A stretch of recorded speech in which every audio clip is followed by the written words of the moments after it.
Sveiki, aš esu filmo Sugauti vanagą prodiuseris Edmundas Jakilaitis, o čia yra Emilis Vėlyvis, šito filmo režisierius. Ir mes šiandieną pabandysim paaiškinti, ką mes darom, kaip tai atrodo, kaip Emilis Vėlyvis mato vanagą, apie ką yra šitas filmas, kokius savo keliame tikslus ir ar gali vienas filmas daug ką pakeisti.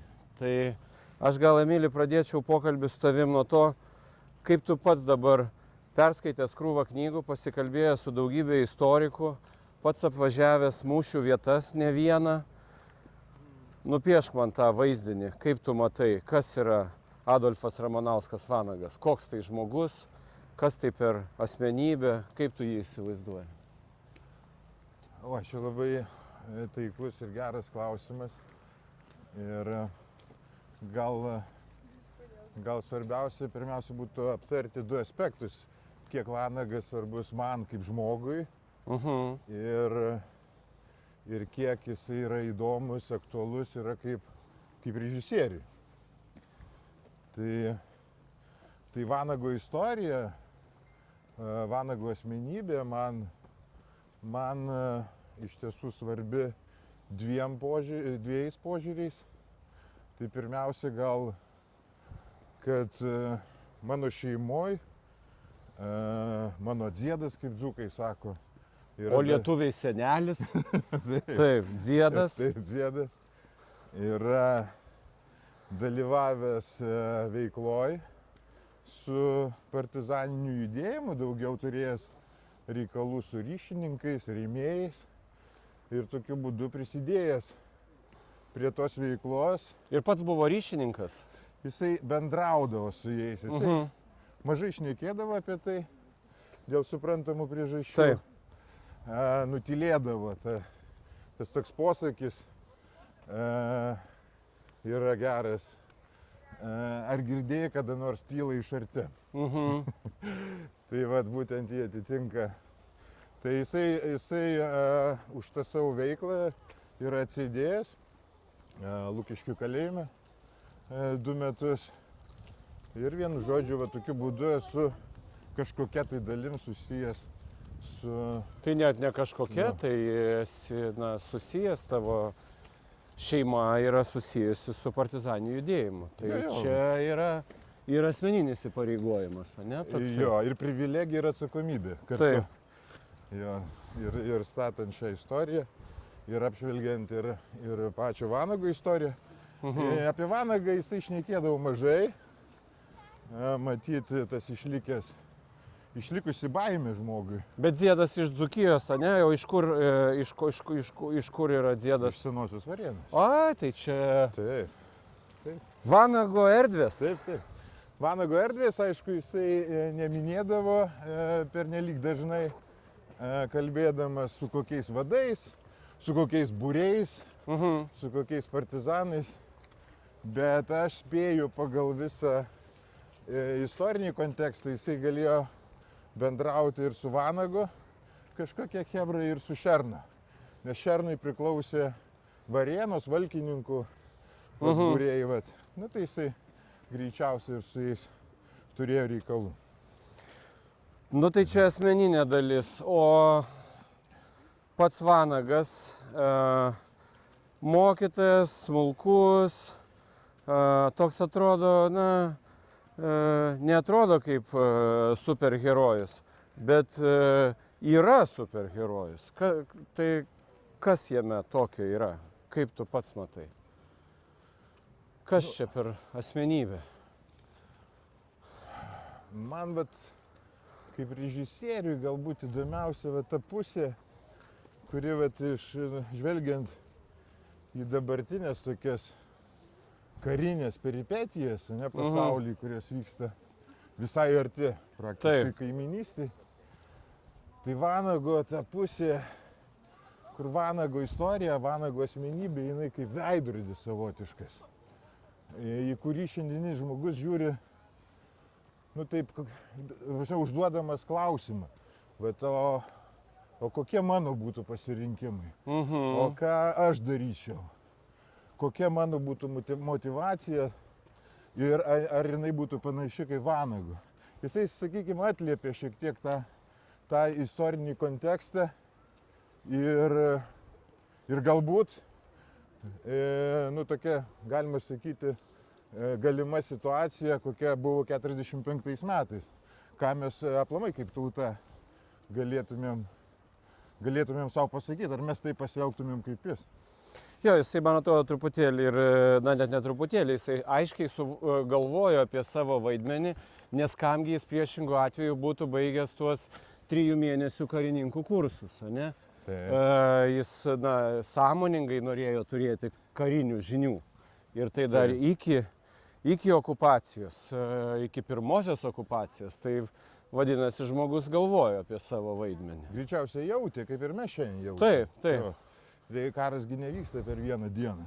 Na taip. Kaupėsi ir ta atmosfera, ir bendra situacija. Ir žmonės, visuomenės jaučia, kaip galėtų būti ir kaip įvyko. Tai Vanagas šiuo atveju tikrai buvo pasiruošęs ir dažnai klaidingai manoma, kad jis per sekundę apsisprendė arba per sekundę priėmė sprendimą. Va, kaip tu tą matai? Čia buvo dramatiškas jo apsisprendimas.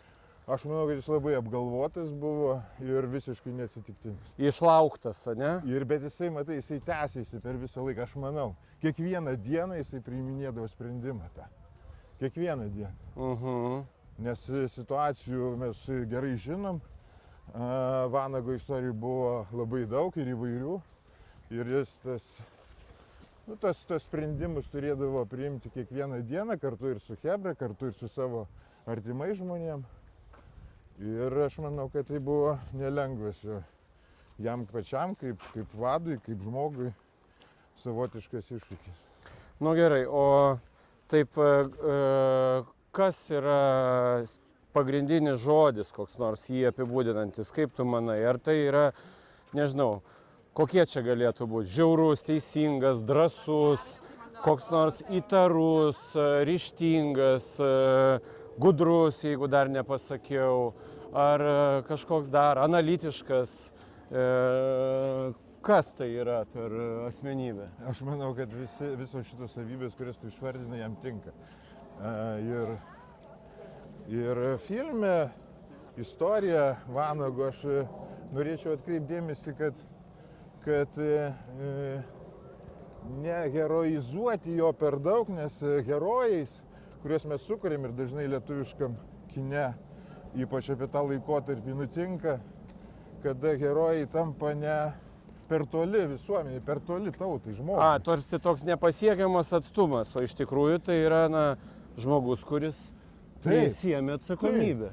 Taip, bet tas žmogus lygiai taip pat jisai ir mylėjo, ir bijojo, ir abejojo, ir turėjo ir pasiekimų, ir nuosmukių. Kitaip tariant, yra tikslas, kad žmogus susitapatintų su tuo herojum ir pagalvoti apie tai, ar mes patys negalėtumėm jais būti. Nes jeigu tu statai iš karto istoriją apie jau esamą paminklą, tu labai rizikuoji, kad žmogus gali tiesiog nusivilti, jis nejausti tapatumo su veikėju. Tai čia yra svarbus momentas, kada parodyti visapusiškai kaip žmogų. Čia yra svarbu. Filmas yra pats filmas ne šis, bet apskritai jisai gali tapti ir tokiu dideliu poveikio įrankiu. Ir yra istorijoje ne vienas filmas, kurie yra padarę didelį poveikį savo kartą ir taip toliau.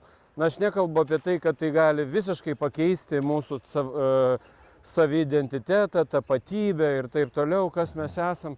Bet jeigu prisidėtų prie to keitimo, kaip tai turėtų keisti? Kaip tau atrodo? Vanago, ko tu norėtum? Ko aš norėčiau ir ko aš tikėčiausi, aš manau, kad žmogus iš tiesų susimąstytų, žinai, apie tai, kad, ką aš ir minėjau, kas atsitiktų, jeigu atsitiktų. Nes tas klausimas, jisai visiems dabar yra. Tik tai atsakymų jų neturim. Tai man atrodo, kad šitas filmas, šita istorija parodytų bent jau kažkokią kryptį. Kad mes galim būti, kad mes galim kovoti ir nepriklausomai nuo to, kokio dydžio tas priešas, kokias turim galimybės, bet mes galim įtakoti savo ratą, savo žmonės, kad jie, sakykime, lengviau priimtų tam tikrus sprendimus, kurie kartais būna ir siaubingi, bet jie yra būtini. Ok, jeigu mūsų sprendimai yra tokie, kokie yra ir mums visai nerūpi nei kiek to priešo yra, nei koks jis yra, mes elgiamės lygiai taip pat. Ta sakai, toks tarsi turėtų likti įspūdis, kad mūsų įsipareigojimas valstybei, laisviai, visuomeniai yra niekaip nesusijęs su priešo dydžio ar priešo veiksmais, ar čia kažkokia kitokia žinia? Nu, iš esmės, pasižiūrėk pačio Vanago istoriją, ne? Jisai turėjo gerbuvį, kitaip tariant, jisai buvo mokytojas. Taip, turėjo gerbiamą darbą. Šeimą, taip, dirbo Alytuj. Jo, ir jisai sąmoningai suvokdamas būtent vieną svarbiausių žmogiškųjų vertybių, būtent laisvės vertybę kaip po tokią, taip. Jisai atsisakė viso gerbuvio ir ėjo kovoti už tai. Tai tas pavyzdys tik tai įrodo, kad mes galim tą padaryti ir tų žmonių yra tokių. Ir jie būrė aplink save irgi tokius pačius bendraminčius. Tai. Čia galim sukt turbūt, pavaikščiosim po parką, nes kai įrašinėjom vyksta kaziukas, tai turbūt nelabai susikalbėtumėm, jeigu įeitumėm ten į epicentrą. Taip. Tai ir tarp balų šiek tiek turim čia. Jo, pirma diena, kai toks nuostabus oras, tai viskas tirpsta, bėga čia po kojom. Tuoj pereinam visas šitas balas ir pakalbėsim toliau. Gerai, tai apie patį Vanagą pasikalbėjom, apie tą įspūdį, kažkokį palikimą. Man dar vienas momentas yra labai svarbus, kad daugelis filmų, kurie yra susiję su partizanais, man truputėlį liūdna, kad jie akcentuoja tą pasmerktumą, tą nelaimingai pasibaigusią kovą, NKVDistų perimtą iniciatyvą ten kokiais 49 ar vėliau metų, išdavystės ir taip toliau.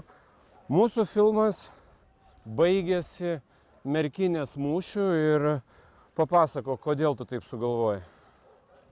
Ta mintis buvo tokia, kad iš tiesų, kaip ir minėjai, mes dažniau linkę pirštais rodyti į tokias nesėkmes vadinti. Kodėl mums nepasisekė paaiškinti, kodėl. Jo. Nors iš tikrųjų, biškai nukrypsiu, bet iš tikrųjų istoriškai tai partizanai laimėjo. Jo.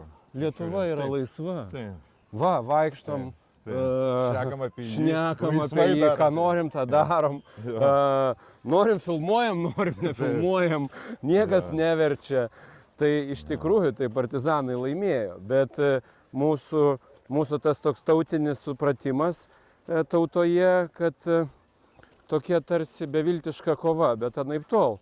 Gerai, tai grįžtam prie to didžiausio visų laikų partizanų mūšio, Merkinės mūšio, kai partizanai 45 metais užima vieną iš svarbių Dzūkijos miestelių, pavadinkim taip, ne miestų, miestelių. Kodėl tai yra aukščiausias taškas? Vanago istorijoje tai buvo didžiausias pasiekimas, nepriklausomai nuo to, kad jame dalyvavo tikrai nemažai partizanų, apie 250 žmonių, ir kurie sugebėjo, kas svarbiausia, užimti miestelį ir svarbiausius visus postus. Taip. Tai liudija apie drąsą ir tą tikrai pačią mintį, kad mes galim būti šeimininkais, mes galim nugalėti priešą ir vienu žodžiu duoti viltį žmonėm, kad galbūt anksčiau ir vėliau tokiu būdu bus išlaisvinta visa Lietuva. Tai tas yra labai svarbu. Jo, čia buvo labai didelė sėkmės istorija, akivaizdu. Taip. Aišku, turbūt apie politinį palikimą, ten 49 metų partizanų deklaracija ir taip toliau. Taip. Čia yra daugybė momentų, bet kovinė prasme, Merkinės mūšis buvo kažkas labai įspūdingo. Nu ir koks tavo santykis čia su noru parodyti daug gerų kovų šitam filme? Tai turėtų būti daug gerų kovų, ką? Taip, tai ir bus. Iš tiesų, man atrodo, kad pagrindinis filmo leitmotyvas, kas yra kovos ir pergalės, Taip. tai yra ir pagrindinė, nu, kaip ir istorijos, kaip ir kūnas ir drama. Taip. Tai va, iš to ir lipdysim visą istoriją ir ties to pasiekimu. Nes, nu, kaip ir minėjai, labai daug yra kalbama apie tai, kaip partizanam nepasisekė.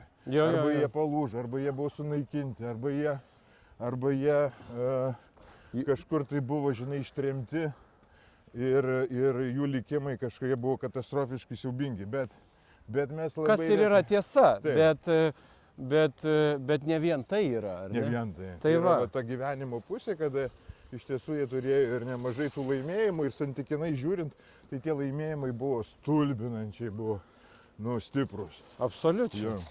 Absoliučiai, man atrodo, apskaitai, na, jeigu mes kalbam apie tokį laikotarpį kaip kokie 45 antra pusė iki pat kokių 47, 8 ar net 9 metų, tai skyrus kelis didžiuosius miestus, tai teritorija buvo kontroliuojama partizanų. Taip. Lietuviai, nepriklausoma Lietuva valdė Lietuvą, turiu omeny nuo pat karo pabaigos iki tikrai 49-ųjų gal drąsiai. Tai jie, na taip, jie tuo metu buvo čia, buvo šeimininkai. Ir pati gyva mintis buvo apie tai, kad žiūrėkit, mes galim ir anksčiau ar vėliau daugelis netgi tikėjo tuo, kad anksčiau ir vėliau rusas stribas pasitrauks. Taip. Ir tuo gyveno žmonės. Tai tas akivaizdžiai rodo, kad tų žmonių ir palaikymas, ir pasitikėjimas partizanams, ir pačių partizanų veikla buvo labai, ne tik veiksminga, bet jinai turėjo ir tokias perspektyvas. Na gerai, populiaru turbūt skaičiuoti, kas kiek procentų užims, kiek filmo bus apie meilę, kiek apie dramą, kiek kovinio filmo. Kaip tu jį apibūdintum? Koks tai filmas ir ko čia mes turime visi? Na, aš tai dar šiek tiek ir prisidėsiu prie to, bet vat, visi, kurie mus žiūri ir galbūt norėtų prisidėti kitaip, tiesiog paskambindami trumpuoju numeriu 1450 ir taip tapti, prisidėti prie šito filmo sukūrimo savo paramą. Ko jie turėtų laukti, Emili? Kas tai bus? Mūsų uždavinys ir tikslas padaryti tikrai stiprų veiksmo, draminį filmą. Nes pati iš savęs istorija tai leidžia padaryti. Ir aš manau, kad mums pavyks atskirti ir atitrūkti nuo tų filmų, kurie jau yra sukurti ir sukurti kažką tai naujo. Naujo tokio, kas būtų precedentų Lietuvos kino istorijai. Kitokį pasakojimą ne apie pasmerktus beviltiškoj kovoj, o apie laiminčius. A ne? Ir laiminčius. Ir laiminčius. Taip. Laiminčius ir sumanius, drąsius, jaunus. Jaunus, būtinai. Karštus. Ja. Taip, tokie. Iš dalies gal ir naivius, bet... Iš dalies ir naivius, jo. Taip, iš tikrųjų. Didžia dalimi ir patikėjusius, ir kartais ir suklaidintus, taip. Ir taip toliau, apie tai ir pats Vanagas kalba, bet drąsius, ryžtingus ir laiminčius. Tai va, tai taip ir įsivaizduojam tą filmą. Oho, beveik 20 minučių jau ir prakalbėjom čia, beeidami pažliugusiais takeliais Bernardinų parko. Tai ką dar noriu pridurti? Noriu pridurti, kad mums labai svarbi yra ir jūsų parama, ir visa šita svetainė, kurioje ir yra šis video, kalba apie tai, kad kiekvienas gali prisidėti prie filmo kūrimo.